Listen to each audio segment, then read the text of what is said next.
Faleminderit që gjete kohë për me sjellë temën e të drejtave të huajve. Faleminderit për. Cila është baza ligjore që rregullon mbrojtjen e të huajve?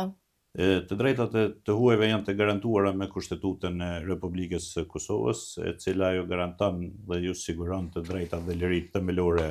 të njerëzit. Kjo kushtetutë po ashtu merr përsipër edhe zbatimin e instrumenteve ndërkombëtare për liritë dhe të drejtave të huajve, gjithashtu i trajton në mënyrë të barabartë të gjithë të huajt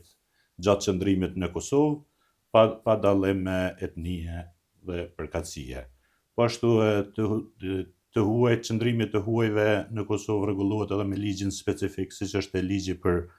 të huaj, i cili ligj është në harmonizim me direktivat e Bashkimit Evropian dhe konventat ndërkombëtare për mbrojtjen e të drejtave dhe lirive themelore të njerëzit. Për zbatimin sa më efikas të ligjit për të huaj ekziston edhe infrastruktura nënligjore, siç janë udhëzimet administrative rregullore, po ashtu edhe vendimet të cilat janë nxjerr nga ana e Ministrisë së Punëve të Brendshme dhe e rregullon secilën fushë të huajve gjatë hyrjes dhe qëndrimit në Kosovë, duke filluar nga aplikimi për vizë, marrjen e qëndrimit në afatshkurt të përkohshëm dhe të përhershëm, po ashtu edhe largimin dhe dëbimin e të huajve nga territori i Republikës së Kosovës. Kush konsiderohet i huaj? I huaj konsiderohet çdo person i cili nuk e ka shtetësinë e Kosovës, konsiderohet i huaj. E çka ndodh me statusin e vëllezërve tonë nga Shqipëria, Malizi dhe Presheva? Si konsiderohen ata? Në ligji për të huaj nuk bën dallime sa i përket shtetasve të huaj, të cilët pavarësisht edhe bashkëvendasit tonë të cilët janë nga Shqipëria, Lugina, Preshevë, Medveç, Bujanos, Maqedonia, Malizi, po ashtu edhe qytetarët e Kosovës të cilët janë liruar nga shtetësia e Kosovës dhe konsiderohen të huaj në bazë të ligjit për të huaj. A vlen ky ligj për KFOR-in, EULEX-in apo mikun? Të gjithë të huajt të cilët punojnë në misione diplomatike dhe për të cilët është i rregulluar statusi i tyre në bazë të ligjit për statusin, imunitetet dhe privilegjet, si dhe pranisë ndërkombëtare në Kosovë, nuk vlen zbatimi i këtij ligji për këtë kategorie të ndërkombëtarëve dhe misioneve diplomatike të cilët punojnë dhe ofrojnë shërbime në territorin e Kosovës. Kush duhet të ketë vizë dhe cilat shtete janë të liruara? Ministria e Punëve të Jashtme ka listën e personave të cilët duhet të aplikojnë për vizë, si dhe personat shtetasit e huaj të cilët janë të liruar nga obligimi për pajisje me vizë. Nga obligimi për të pajisur me vizë janë mbi 100 shtete, të cilat bëjnë pjesë shtetet e Bashkimit Evropian, zonës Schengen, shtete nga Australia, Kanada, shtetet e Bashkuara të Amerikës dhe disa shtete tjera, ndërsa shtetet të cilat duhet të aplikojnë për vizë për të hyrë në territorin e Republikës së Kosovës janë të huajt, të cilët vinë nga shtetet e Afrikës, Azisë, një pjesë e shteteve nga Amerika Latine, po ashtu edhe të huajt të cilët vinë nga ish Bashkimi Sovjetik. Si aplikohet dhe cilat janë afatet ligjore për një vendim? Aplikimi i vizës bëhet përmes misioneve diplomatike dhe konsullore të cilët aplikojnë në ambasadë në momentin kur dëshirojnë të vinë në Kosovë. Procedura është fillimisht duhet një i huaj që të paraqet një kërkesë për termin për të aplikuar për vizë dhe brenda afatit prej 2 javë organi kompetent i cili e lëshon vizën cakton terminin dhe i huaj duhet që të plotësojë të gjitha dokumentet të cilat kërkohen për të aplikuar për vizë dhe të dorëzon në misionin diplomatik. E rastet e jashtëzakonshme kur viza mund të merret në pikën e kalimit kufitar pa ndjekur rrugët diplomatike? Këto janë raste të rralla të cilat ndodhen, mirë po policia kufitare ka të drejtë që të lëshojë vizë hyrëse në një afat deri 15 ditë, mirë po i huaj duhet që të dëshmoj që të dëshmoj se nuk ka pasur mundësi që të aplikoj përmes misionit diplomatik dhe i njëjti duhet që t'i ofroj të gjithë dokumentacionin e kërkuar, siç është pasaport apo dokumenti i udhëtimit, sigurimin shëndetësor, qëllimin e dëshmisë për çka dëshiron që të aplikoj për të hyjë në Kosovë, po ashtu i njëjti duhet që të mos paraqet rrezik për sigurinë e shtetit, sigurinë rendin juridik, si dhe shëndetin publik. Atëherë policia kufitare ka të drejtë që të pajisë me një vizë në afat prej 2 javësh. Vazhdimi i vizës brenda Kosovës, rastet e anulimit, revokimit dhe mjetet juridike, ankesat në rast refuzimi. Vazhdimi i vizës nga një huaj i cili është i pajisur me vizë dhe është duke qëndruar në Kosovë, mund të bëhet me një kërkesë e cila i drejtohet Ministrisë së Punëve të Brendshme në Departamentin për Shtetësi, Azil dhe Migracion, konkretisht në divizionin për të huaj. I njëjti duhet të dëshmoj që ka në një arsye madhore apo personale të cilat duhet të dëshmoj qëllimin për vazhdimin e vizës dhe të njëjtit mund t'i aprovohet kërkesa për vazhdimin e vizës në qoftë se ofron dëshmi të mjaftueshme se i njëjti e ka të domosdoshme vazhdimin e qëndrimit në Kosovë dhe për një periudhë të caktuar më shumë se sa viza që është lëshuar në Kosovë. Po diferenca mes qëndrimit të përkohshëm dhe të përhershëm? Qëndrimi i përkohshëm zakonisht jepet për të huajt të cilët në një afat të caktuar që është deri në një vit, me përjashtim të pronarëve të bizneseve dhe 2 kategorive tjera të cilët mund të jepet deri në 2 vite, ndërsa qëndrimi i përhershëm jepet në një afat prej 5 viteve. Ky është dallimi sa i përket këtyre 2 kategorive. Ku duhet drejtuari i huaj dhe cilat janë kriteret për qëndrim të përkohshëm? Punë, bashkim familjar apo studime? Çdo i huaj i cili vjen në Kosovë dhe dëshiron që të qëndrojë në Kosovë për njërin nga qëllimet për të cilat lëshohet leje qëndrim i përkohshëm, atëherë duhet të drejtohet në Ministrinë e Punëve të Brendshme në divizionin për të huaj për të parashtruar kërkesë për njërin nga qëllimet për të cilat dëshiron të qëndrojë dhe pas kompletimit dokumentave, aplikimit për leje qëndrim dhe plotësimit të formularit të kërkesës për leje qëndrim të përkohshëm, i huaj divizioni për të huaj ka një afat deri në 30 ditë për shqyrtimin dhe verifikimin e të huajt i cili ka aplikuar dhe brenda periudhës prej 30 ditëve aplikacioni kalon nga zyrtari kompetent i cili merr vendim, shqyrtohet, nxjerret vendim, dërgohet te udhëheci i divizionit për aprovim apo refuzim dhe mirret vendim. Pastaj i huaj njoftohet lidhur me vendimin i cili është marrë nga ana e Ministrisë së Brendshme dhe duhet të paraqitet në ministri për të dhënë shenjat e gishta dhe marrjen e fotos dhe pastaj pajiset edhe me leje qëndrim të përkohshëm. Po kozgjatja e procedurës dhe vlerëshmëria e lejes së lëshuar? Kozgjatja e procedurës është e gjitha kjo të cilën e cekem është një afat deri në 30 ditë. Në raste të caktuara ky afat mund të zgjatet nëse kërkohet një dokumentacion shtesë. Gjithashtu edhe në rastet të verifikimit kur rastet janë pak më të komplikuara që vijnë të dërgohet në gjitha institucionet e sigurisë së Kosovës, atëherë ne merr kohë pak më shumë, po afati ligjor është 30 ditë me mundësi edhe për 30 ditë tjera të cilët mund të marrin vendim. Po kur refuzohet leja dhe kur mund të revokohet? Leja e qëndrimit refuzohet gjithmonë nëse një i huaj i cili aplikon nuk i plotëson kriteret të cilat kërkohen për leje qëndrim të përkohshëm, siç është në mungesë të dokumentacionit, dokumentit, udhëtimit, të sigurimit shëndetësor, nëse është për qëllim pune, kontratës punës, mjetet mjaftueshme, dhe këtu atëherë mund të refuzohet, gjithashtu edhe në rastet kur kemi të bëjmë me një të huaj i cili paraqet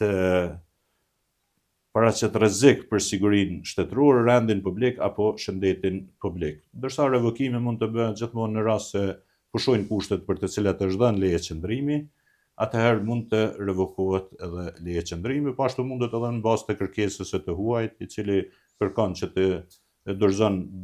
leje qëndrimin për të udhëtuar në vendin e tij të origjinës, atëherë i njëjti mund të kërkojë që të revokohet leje qëndrimi dhe organi kompetent e revokon lejen e qëndrimit. Kur mund të pajiset një huaj me leje të përhershme? Janë disa kategori të huajve të cilët mund të pajisen me leje qëndrim të përhershëm. Në përgjithësi janë të gjithë të huajt të cilët qëndrojnë 5 vite në territorin e Republikës së Kosovës me qëndrim të rregullt dhe pas 5 vite i njëjti mund të pajiset me qëndrim të përhershëm, po ashtu edhe të huajt të cilët qëndrojnë në Kosovë si bashkim familjar dhe të cilët kanë 3 vite të kurorzuar mund të pajisen me qëndrim të përhershëm, gjithashtu edhe shtetasit e Kosovës të cilët janë liruar nga shtetësia e Kosovës, të njëjtit mund të pajisen me automatizëm pas lirimit nga shtetësia e Kosovës me qëndrim të përhershëm, po ashtu edhe me marrëveshjen në mes të qeverisë së Republikës Kosovës dhe qeverisë Shqipërisë, të gjithë shtetasit bashkëvendasit tonë nga Shqipëria mund të pajisen me qëndrim të përhershëm, qoftë edhe për herë të parë. Po testi i gjuhëve zyrtare, kush është i domosdoshëm për integrim? Sa i përket testit të gjuhës, janë të obliguar të gjithë të huajt me përjashtim të huajve të cilët kanë vijuar shkollimin në Kosovë, po ashtu edhe të gjithë të huajt të cilët e flasin njërin nga gjuhën e kanë gjuhë zyrtare në vendin e tyre, njërin nga gjuhët zyrtare që njihen në Republikën e Kosovës. Gjithashtu edhe të moshuarët mbi moshën ngjarë të 5 vjet, të cilët nuk janë të punësuar në ndonjë vend tjetër dhe këto janë kategoritë të cilat përjashtohen nga testi i gjuhës. Ky test organizohet, është një komision ndërqeveritar i cili organizohet për të gjithë të huajt të cilët janë të obliguar që të nënshtrohen këtij testi dhe të njëjtit i nënshtrohen testit. Është një test me pyetje elementare lidhur me kulturën, rendin juridik të Kosovës dhe më shumë është që të merr informacion nga të huajt lidhur me njohuritë bazike. Dhe në qoftë se i huaj i cili i ka plotësuar të gjitha kriteret për qëndrim të përhershëm e kalon edhe testin e gjuhës, atëherë të njëjtit i jepet edhe leje qëndrimi i përhershëm. Çfarë ka bërë qeveria për qytetarët nga Lugina që jetojnë në Kosovë prej mbi 25 vitesh? Rregullimi i statusit të tyre. Çështja e të huajve nga Lugina, Preshevë, Medvezmë dhe Bujanovsk ka qenë një çështje mjaft e ndihshme deri në vitin 2019, si dhe me plotësim ndryshimin e ligjit për të huaj. Është paraparë një nen ku i lejon të huaj që të aplikojnë edhe për qëllime të tjera, dhe në këtë kategorie të gjithë të huajt, pavarësisht edhe të Preshevës, Shqipërisë apo edhe ndonjë vendi tjetër, ju lejohet që të aplikojnë për qëndrim të përhershëm në qoftë se të njëjtit posedojnë një dokument personal të tyre me fotografi, qoftë edhe i skaduar, posedojnë dokumente të shkollimit të cilët janë shkolluar këtu, dokumentacion të i cili ka paguar taksa komunale rrymoj dhe këtu, po ashtu edhe dëshmi të tjera të cilët e dëshmojnë qëndrimin e tyre në Kosovë. Prandaj këta në këtë kategori janë të gjithë të huajt nga Lugina e Preshevës përfshihen në këtë pjesë kategorisë dhe mund të aplikojnë për qëndrim të përhershëm, duke ditur se të qytetarët nga Presheva janë të regjistruar nga institucionet e Serbisë edhe sa i përket vendbanimit, po ashtu edhe të njëjtit nuk mund të aplikojnë dhe të vazhdojnë dokumentet, pasaportat dhe dokumentet e tjera, nuk mund të marrin dokumente. Prandaj konsideroj që shteti i Kosovës nga viti 2019 ka parapa këtë rregullimin e kësaj çështje dhe që tani për tani të gjithë të huajt nga Lugina e Preshevës mund që të aplikojnë dhe të pajisen me qëndrim të përhershëm, vetëm kërkohet që të dëshmojnë përmes dokumentit, siç e thash më herët, edhe qëndrimit e tyre në Kosovë, si edhe dokumentacioni tjetër i cili kërkohet sigurime shëndetësore apo edhe e kaluara kriminale e cila duhet të kërkohet nga gjykata kompetente. Po pasaportat për të huajt dhe dokumentet që lëshon Ministria e Punëve të Brendshme për personat pa shtetësi. Ministria e Brendshme lëshon dokumentet të udhëtimit për personat të cilët lirohen nga shtetësia e Kosovës për të udhëtuar në vendin ku edhe është në procedurë të marrjes së shtetësisë të atij vendi, po ashtu dokumentet të udhëtimit lëshohen edhe për personat të cilët janë në procedurë të azilit, personat të refugjatët të cilët gjenden në Kosovë, si dhe në kuadër të dokumenteve të udhëtimit lëshohen edhe fletë udhëtime për të huaj të cilët për shkak të humbjes së pasaportës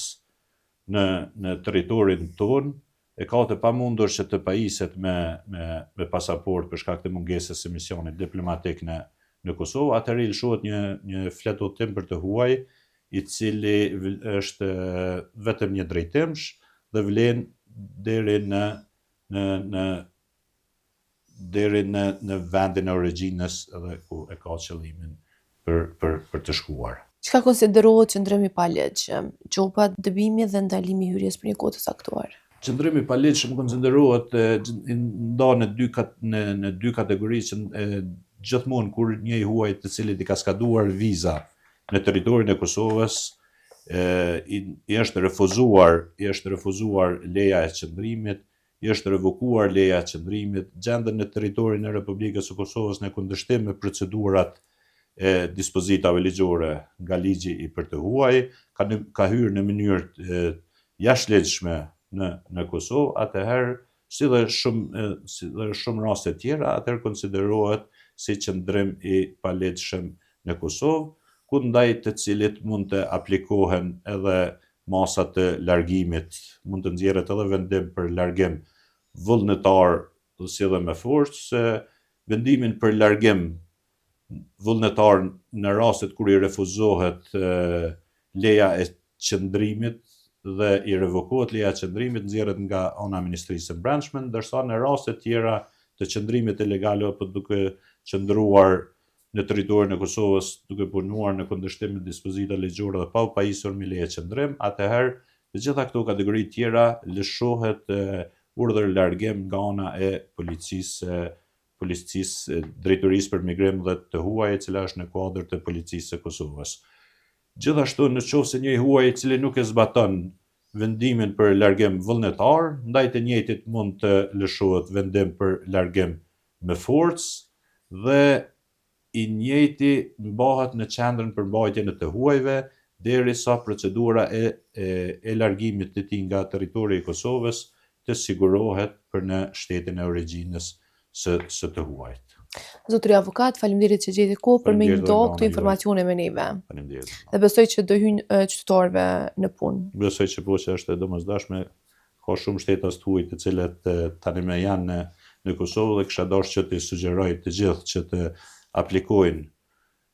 për dokumentacion i cili është i nevojshëm, të respektojnë dispozitat ligjore të ligjet për të huajt, mos të binë në kundërshtim me këto dispozita si dhe me qëndrimin e tyre, për arsye se pasojat të cilat mund t'i presin, atëherë janë shumë më të rënda, sidomos në rastet kur posedojnë biznese në Kosovë dhe kanë edhe punëtorë edhe të shtetas të Kosovës, po edhe të huaj, atëherë mund të rrezikohet edhe biznesi i tyre